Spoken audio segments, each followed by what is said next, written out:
Hi again, everyone. Gary Digital Williams here on Beltway Boxing News and Notes on the Boxing on the Beltway Podcast Network. Of course, you can hear the Boxing on the Beltway Podcast Network by going to Spreaker.com, iHeartRadio.com, Stitcher.com, or TuneIn.com. Also, it's on my YouTube page, and if you have Twitter, you can go to Digital25, my Twitter handle, and you can hear the Boxing on the Beltway Podcast Network as well. We have great interviews, news and notes podcast, post-fight wrap-up shows, live blow-by-blow broadcasts, a lot of things going on. This is the 529th podcast that we've done on the Box on Beltway Podcast Network. So we're very happy about that. And we continue to give you great information, and that includes this information that's coming up this week. A lot of things going on all throughout this week and these next 2 months. Of course, we're into our spring fling of Beltway boxing at our first pro card involved with the spring fling of Beltway boxing this past week. We'll take a look at that. We also have some bouts coming up this weekend and a lot of events in the Beltway coming up this weekend. And we have some updates on some of the cards that take place in May. And we have a special award for a very special man that's going to be happening very soon. And then we're going to take a look back 20 years ago to this very day. We're recording this on April 24th, 2019. And 20 years ago to the day, we had a very interesting and very unique card that took place in the Beltway, and we're going to reflect on that a little bit in this podcast. Beltway Boxing News and Notes on the Boxing on Beltway Podcast Network, brought to you by Real-Time Pain Relief from boxers, ballerinas, for shoulder pain and muscle strain, everything in between. Boxing on the Beltway recommends Real-Time Pain Relief, the natural, plant-based, safe, fast, and effective ointment. You go to freepainoffer.com, get a free $10 tube if you buy $10 worth of Real-Time Pain Relief. You get that free $10 tube of Real-Time Pain Relief. Rub it on. The pain is gone in real time. And by DeborahSpears.com. She has a great book on weight loss tips, doing it without dieting and eating real food along the way. She also sells wonderful jewelry on her site. So go to Deborah, Debra Spears.com. Well, before we get to the recap of this week, we got some breaking news this week. And we've been wondering for the last couple of weeks whether or not Mike Yes Indeed Reed out of Waldorf, Maryland was going to have a bout coming up on Thursday, April 25th at the Fantasy Springs Casino in Indio, California. Well, apparently he is. He's going to be taking on Yardley Cruz out of Los Mochis, Sinaloa, Mexico, by way of Sacramento, California, actually. He was born in Sacramento, but lived in Mexico. And they weighed in for their bout. Reed weighed in 141 pounds, and Cruz came in at 142 pounds. And this bout is only scheduled for 6 rounds. I mean, this is pretty much a bounce-back attempt by Mike Yes Indeed Reed to get back on track. He has lost a 2-bout. He has a 2-bout losing streak, I should say. He's 23-2, 12 KOs, yes. And he's coming off a 10-round unanimous decision loss to Arnold Barboza Jr. That was back in March of 2018. So it's been a little over a year since Reed has been in the ring. And that bout took place in Carson, California. Cruz is 25-13, 15 KOs. He comes off a 4th-round TKO over Juan Valdez on March 28th in Guasave, Mexico. So best wishes to Mike Yes Indeed Reed. He competes, as we record this, tomorrow in the Fantasy Springs Casino in Indio, California. Now, of course, later on in the weekend, Malik Hawkins is going to be on the card at the Met in Philadelphia. He's taking on Fabian Laimo on that card. That's on Friday, April 26th at the Met in Philadelphia. Now, Malik Warren was scheduled to be on that card, but it looks like he's not going to be on it. He was taken off the BoxRec list early this week, and so he will not be on that card, apparently. So, tough break there. He'll have to make his pro debut at another time. Meanwhile, Emmanuel Transformer Taylor will be in a card on Friday, April 26th. That'll be at the Forum in Inglewood, California. He'll be in a 10-round contest against Shakram Gayasov of Brooklyn, New York. We talked about this last week. Taylor 20-5, 14 KOs. His first bout since he lost by 5th-round TKO to Lucas Matisse in Las Vegas in May of 2017. And Gayasov, 7-0, 6 KOs, comes off a 5th-round TKO over Edgar Puerta on February 23rd in Tijuana, Mexico. So we'll see what happens coming up this weekend. Lee Calkins, Emmanuel Transformer Taylor, 2 Baltimore area boxers back in action coming up this weekend, along with Mike Yes Indeed Reed on Thursday. Now, a quick look back on last Saturday's card at Rosecroft Raceway in Fort Washington, Maryland. the inaugural KBW Promotions card. Now, I will say this, and I didn't say this on the podcast. I will say this now to you that was the post-fight wrap-up show. The crowd for the card was not as good as we've had in the past at Rosecroft. A lot of factors going into that. First of all, it was a tough weekend because not only was it Easter weekend, of course, and the Jewish Passover, and so a lot of people were out of town for that and involved in that. But also, we had two, relatively big cards that were on TV. You had the Danny Garcia and Adrian Granado's card, as well as the Terrence Crawford and Amir Khan bout that was on pay-per-view. So it was really kind of a tough weekend all the way around. Still had a good card, though. Very good card. Some good bouts. Dusty Hernandez Harrison looked very good. His fourth round TKO over Fred Jenkins Jr. in Philadelphia. That was the main event. Good performance by Dusty Harrison. Mike Silverback Balogun, the heavyweight out of Marlboro, Maryland, scored a 6-round knockout. Two Beltway boxing knockouts of the year candidates on this card. And Yank Plana knocking out Jonathan Morgan, Holland, Michigan. Oh, that was a brutal knockout. Looking at the video of that one, that was brutal. As was the one with George Harris. G3 Harris knocked out the Lamarco Ellis out of Fayetteville, North Carolina. Again, a really solid knockout. But those are two good candidates for Beltway Boxing Knockout of the Year. Mighty Jones out of Leesburg, Virginia, came back to the area for the very first time as a pro and fought very well, knocked out his opponent, Montez Brown, who was undefeated at the time. Larry, I feel kind of weird because, I want to see the Beltway boxing boxer win as much as possible. I have no denial of that. But I got to admit, I was pretty happy for Greg Hotshot Hackett, even though he beat Larry Hitman Pryor by majority decision out of Frederick, Maryland. I really was happy for Greg. Greg has really been competing for a while. He has had some tough bouts. He's fought boxers from this area, including Jared Hurd and Montez Fox, and came up short. And to be quite honest with you, I was very happy for him to get that win against Larry Hitman Pryor. That was really nice. And to see the look on his handler's face when I announced that he was the winner. That was a big moment, in all honesty. A very good moment. And RB3, Roger Belch, won a 6-round unanimous decision over Darrell Harris. So good performance there. So it wasn't a bad card. Good starting point.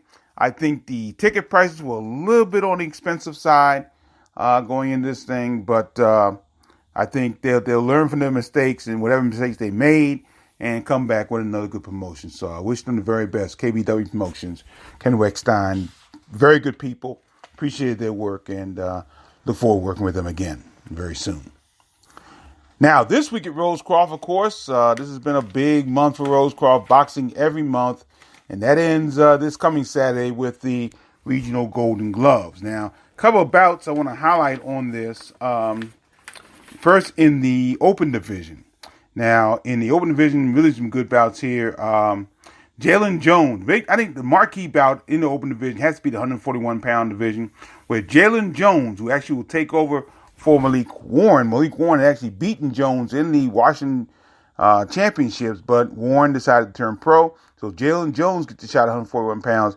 He faces a big task, though. He takes on Nicholas Sullivan of Portsmouth, Virginia, who was on the regional team last year, came very close to a national championship last year as well. I think he got to the finals. That could be a very interesting bout there at 141 pounds. So that's a marquee bout there. 152 pounds, Deshaun Chase out of Baltimore takes on Kelvin Davis of Norfolk, Virginia. I'm not sure whether or not he's related to Keyshawn Davis and Keon Davis, so we'll see about that. Also, this is an interesting bout at 201 plus pounds. Malik Titus out of Baltimore, Maryland takes on Darnell Price of Camp Lejeune, North Carolina. Both have represented the area in the regional championships in the past, so that should be an interesting bout there. And over in the novice division, mentioned Shaquille Daly out of Hyattsville, Maryland, 123 pounds. He takes on Ishmael Bennett of Richmond, Virginia, in the finals there. Now, on the novice division side, Saquon Epps, who was the novice outstanding boxer out of Washington, D.C., takes on Jeffrey Yu of Oakton, Virginia.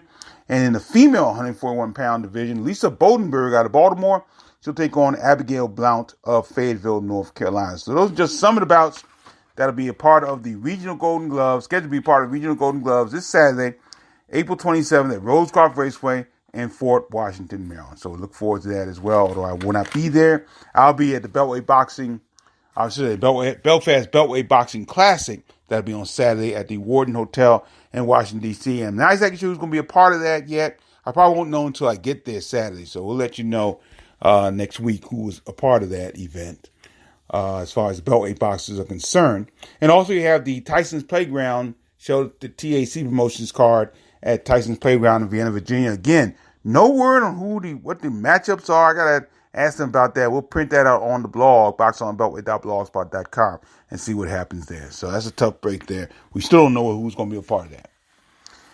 Now, getting back to the Golden Gloves for a second.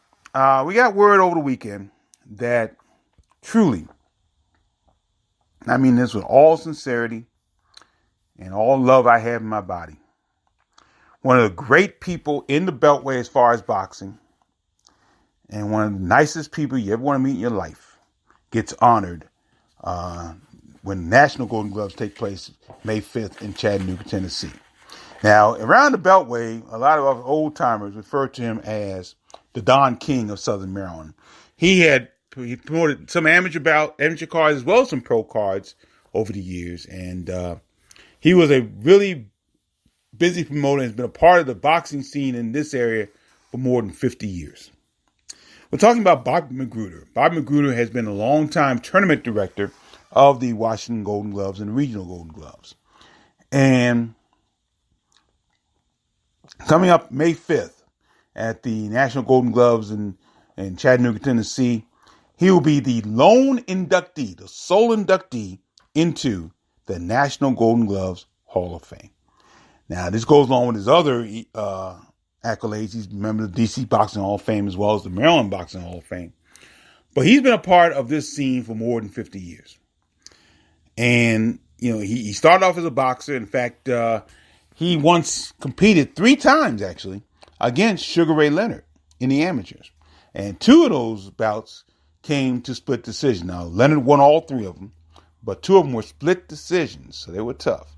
And then later on, as Leonard turned pro and got to his Hall of Fame status, Bob Magruder was a part of that, and he had a long relationship with Leonard's trainer, Angelo Dundee.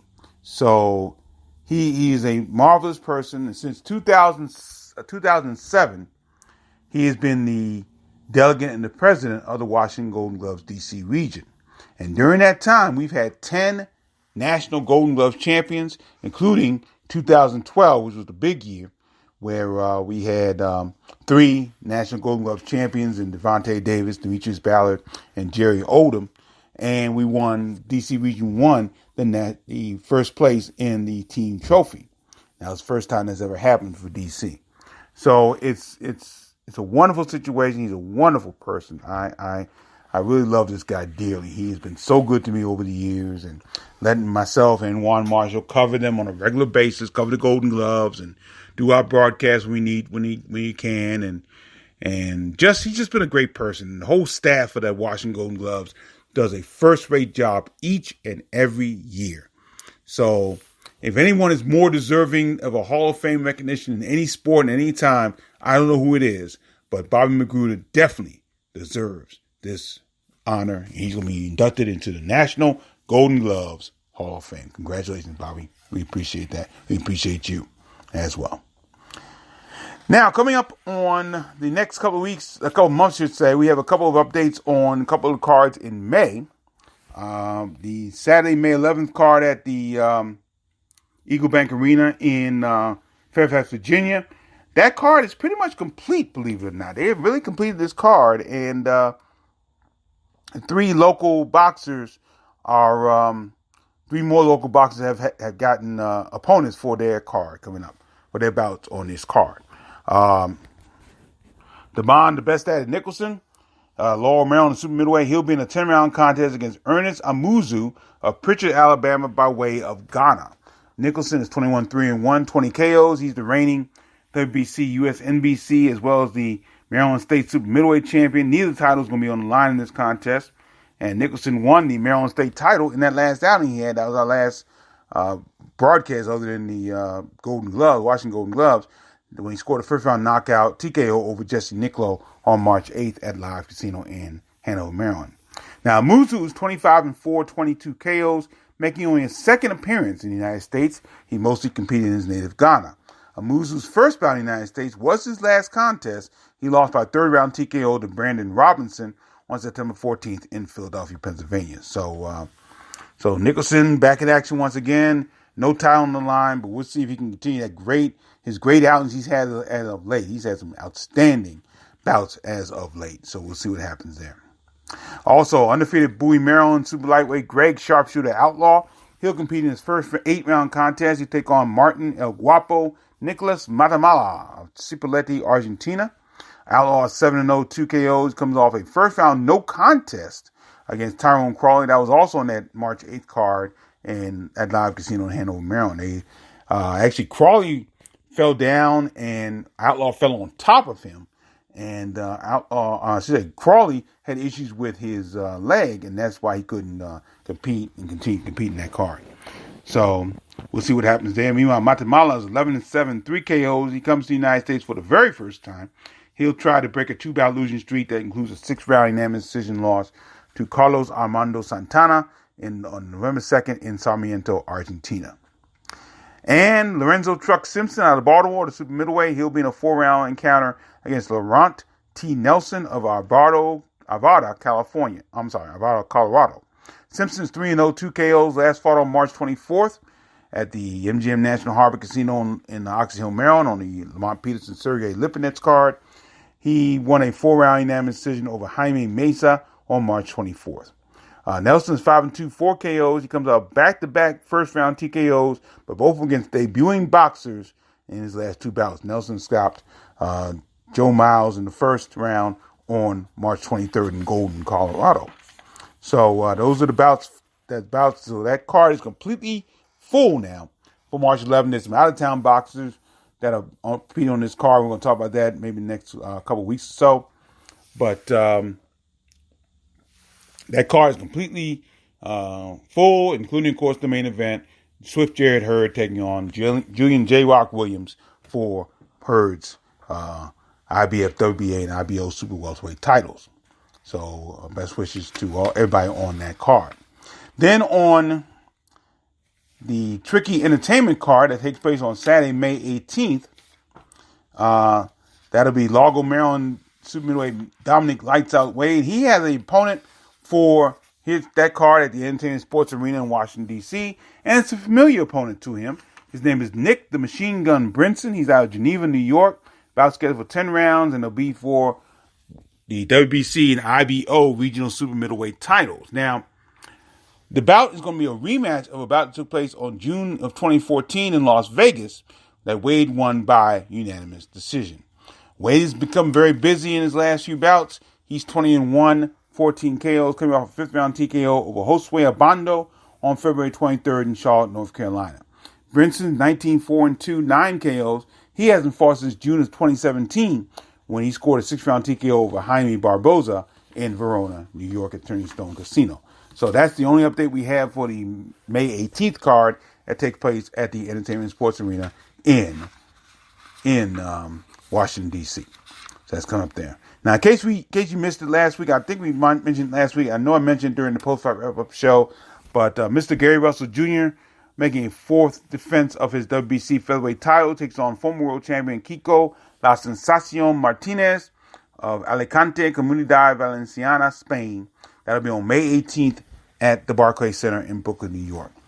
And it'll be on the undercard, feature bout actually, on Deontay Wilder Dominic Brazil card. And it'll be shown on Showtime. As we know right now, Russell's 29-1, 17 KOs. He last fought a 12-round unanimous decision win over Jojo Diaz on May 19th in MGM National Harbor Casino, Oxon Hill, Maryland. That was May 19th of last year. And Martinez, former IBF Super Bantamweight champion, he won that title back in August of 2013. He lost it to Carl Frampton in September 2014. And he's also competed for the WBA Featherweight Championship. So, just in case we had not mentioned it last week, we want to mention it again this week. Make sure we got that out of the way. That's on May 18th as well at the Barclays Center in Brooklyn, New York. Now, we're recording this show on April 24th of 2019. And it was 20 years ago today that a very interesting card took place at what was then known as MCI Center in Washington, D.C. Of course, now Capital One Arena in D.C. And it was really a unique card for a lot of reasons. It had some poignant situations in it, had some very weird situations in it. And of course, it had four of our top Beltway boxers competing in what was a triple main event. It was called Triple Jeopardy. It was a Don King Promotions card. And the main event on the card was a matchup for the WBA Super Lightweight Championship. And it took place between Sharmba Mitchell, who was the champion at that time, and a guy out of Clinton, Maryland, who was an outstanding boxer in his own right, his name, Reggie Showtime Green. Now, Reggie Green, those who remember, was part of the group called the Hardcore. It featured Daryl Coley, the late Ruben Bell, and the late Gary Rock Payne. And they were a marvelous group of boxers. At one time, they were all undefeated. And they were looking for really great things for all four of them in boxing at the time.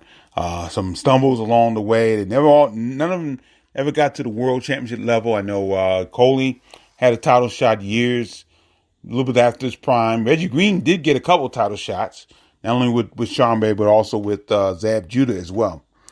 But Sharmba had just won the title from Khalid Rouliou in France, and this was his first title defense, and he wanted to do really Reggie Green a solid. He wanted to do a favor, and he gave him a title shot. And that's what happened there. So that was the main event on the card.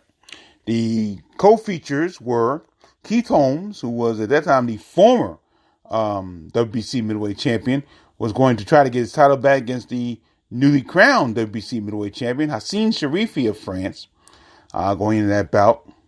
That was a rematch of a bout that took place about a year or so ago, where Holmes went to France to defend his title and just looked terrible.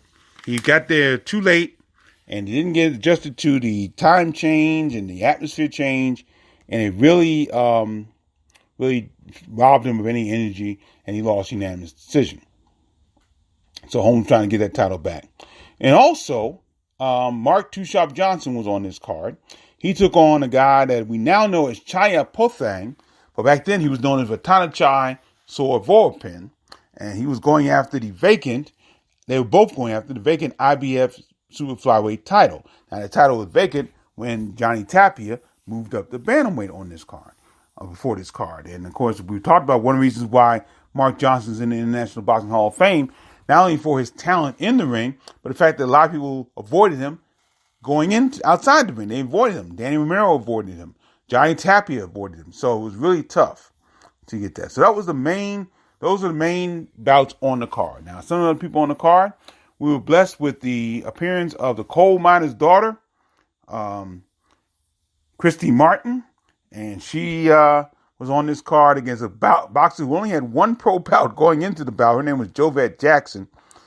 Needless to say, you kind of figure out what happened there, but to have Christy Martin, who's been on Don King Promotions show and had been in the area before years ago, was really kind of interesting. And it was great to see her, and I got a chance to meet her and got to know her, and was very, very honored to be around her at that time.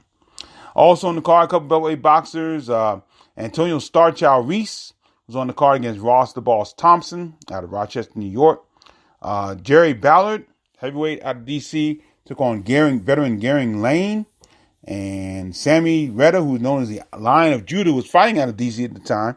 He's up against Ed Bryant and a couple other other boxers. Daniel Seda out of France took on Forbes David, and Frederick Surratt was out of France, took on a guy named Anthony Bardeladin, and Daniel Seda took on David Forbes. Now, here's the interesting thing about this card. In the three main event bouts, the Mitchell Green bout, the Johnson bout, and the Holmes Sharifi bout, we were used in D.C. as a guinea pig. And Don King had this notion to try open scoring. And what they did was they had 3 different types of open scoring during this card. And by the way, this card was televised by Showtime. And the open was really cool because they were talking about had the 3 main boxers, Mitchell, Holmes, and Johnson. About how there's no place like home and so on. It was really nice. But they tried open scoring. And it was a very interesting situation along those lines. During the show, Michael Brown, who at that time was the vice chair of the DC Boxing Wrestling Commission, spoke for the commission. Arnold McKnight was the chair at the time, and spoke about the possibility. He didn't when he was interviewed, he did not say one way or another whether he liked it, but it was just interesting to see how things would go, which is a good answer, in all honesty. And actually, during the evening, I went around interviewing some boxers who were in the audience. I know I interviewed Shannon Briggs. I interviewed Henry Akinwande, Simon Brown, our own Simon Brown, and they got their opinions on open scoring. And some liked it, some didn't really care for it. But they did it 3 different ways. Mitchell Green bout, they announced the score after every round. They didn't say who the judges were. It was Judge A, Judge B, and Judge C. One of the judges for that bout was our own Paul Ortiz. The second bout, the second bout was Holmes and Sharifi. And they announced the judging after every 4 rounds. And in the Johnson Pothang or Vorpin bout, they announced after 6 rounds. And it was, I won't say it was a disaster, but we knew it just wasn't going to work. The closer it came to working was the Mitchell Green fight, the main event bout, because it was still a relatively close bout, and you kind of knew where Green needed to go to get anywhere close to getting the win. And it turns out Mitchell won a majority decision on that bout. Paul Ortiz had the draw at 114-114, and both Gustavo Padilla and Ove Overson scored the bout for Mitchell 116-111 and 115-113. I thought it was a pretty close bout. I thought Mitchell won it, but it was a pretty close bout. No question about that. So that's the closer that it came to working. But still, once the bout was over, people started exiting because they kind of knew Mitchell had won the bout. That was kind of bad. In the Holmes-Sharifi bout, didn't get to a decision because Holmes knocked out Sharifi in the 7th round. Sharifi kind of complained about that, if I remember correctly. But